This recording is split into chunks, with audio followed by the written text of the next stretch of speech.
with eggs. Yummy.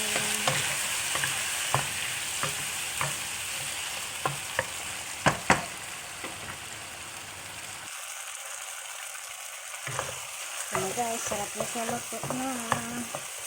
Ngayon guys, lagay ko ng aking egg. Ito na siya. Sarap.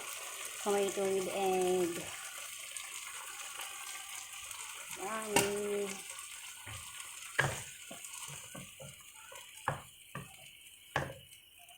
Luto muna natin guys. Yan, luto na siya. Luto na ang aking tomato with egg. Yummy. Okay guys, yummy guys. Ito na siya guys, so luto na siya. Okay guys, thank you for watching. Bye bye.